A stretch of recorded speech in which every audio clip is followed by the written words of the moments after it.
Well guys, here is a brand new After Action report of a brand new game that came out last month that I've been playing like crazy. This is Age of History 3, the sequel to Age of History 2, which I've done a couple After Action reports on earlier this year, I think it was. I was so looking forward to this coming out, and boy is it awesome. The game is so good! I think it's the second best GSG besides Vicky 2.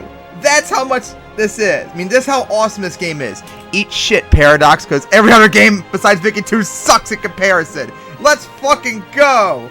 As game is absolutely insane. It's so good that my first game, I already made a hyperpower. Let's go! You know you done good when my first try, I exceed expectations for me. So anyways, for my first game, I played the Papal States. And boy was it a fun time. As you can see, I conquered pretty much the entire Italian peninsula, moved down into the Balkans, took over Greece and such, Cyprus, Tunisia, took over Palestine region. I originally had mine going all the way to take over all of the Arabian Peninsula to have like the Christian, Jewish, and Muslim holy sites under my control for a lull. But I decided to end off here in 2100. Because I've been thinking for a while, when should the game end? Because my Age of History 2 games, I would start in 1440 and end in 1836, like to start off with Vicky 2, kind of like EU4 to Vicky 2. But there's no end date, and this game's tech-wise goes beyond 2100, beyond the 2000s. So I decided to wait and see what happens, and I figured now would be a perfect time to stop because I haven't seen any new tech upgrades recently. So I figured it'd be good. I made Milan, Slavonia, and Serbia my vassals, although they kept breaking away from me and such, which is really annoying. But not only that, I colonized the Americas, as I have this giant, basically America, as you can see with the map.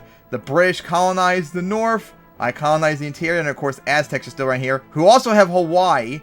I also colonized like Bermuda, the entire Caribbean. I also colonized this part of like South America, and I didn't even do that. That was all on their own, because this game, you also have sometimes automatic colonization and such. Kind of like how in EU4, when you colonize an area big enough that they become a colonial nation, they start colonizing for you. So all this colonization down here was on their own, pretty much. Although I did do some wars to take over some territory to kick out some of the European powers in the area, but I by and large ignored it and such. I originally, when I started colonizing the Americas, I had a cool idea where I wanted to take over the area, and then I wanted to release it as a custom nation called the Papal States of America, to have like a American, like a Italian Catholic superpower America as my vassal. That would be so funny, but unfortunately this game does not let you create your own custom countries that I know of yet, which is really unfortunate, because that's one thing that 2 had, which is much better. I could have released them as another country and just gave them the territory and just pretend that was such, but I decided not to. I'm sure if I did too, my economy, everything about me would die. My industry, my economy, my military, everything would just die. And that's the extent of this my first Age of History 4 game. As you can see with the stats, up here we go. As you see, I finished off with 89,405 prestige. That's higher than anything I've gotten like Vicky 2, EU4, and whatever. Insane. With a gargantuan economy of 144,338. Although I'm pretty sure my economy in some of my Age of History 2 games I finished were in the millions. They've changed a lot how economy is in this game, so this is probably equivalent. I mean, just look at me. I'm like 10 times bigger than everyone else almost. The second biggest. Just gargantuan in population-wise. Just, again, look at that. Absolutely insane. 344 million people. Nowhere comes close to me. Like I said, I turned good old Papal States not only to a superpower, but straight up probably a hyperpower in comparison now. I literally had like, I developed nuclear weapons like in the 1820s, like a whole 100+ years ahead of time from real life. I had like alien technology by the 1880s. I was so advanced in all that.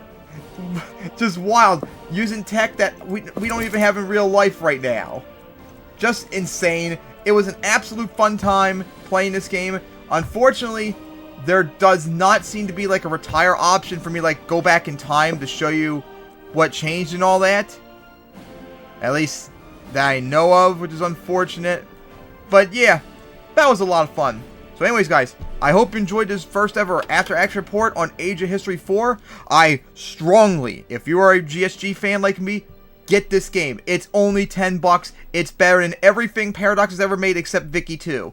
And if I play it long enough, maybe I'll beat it. Who knows? But it's absolutely worth it. It's cheap. It's fun. Please fucking get it. It's insane, and I might do a playthrough of this game one day in the future. So, see you all next time.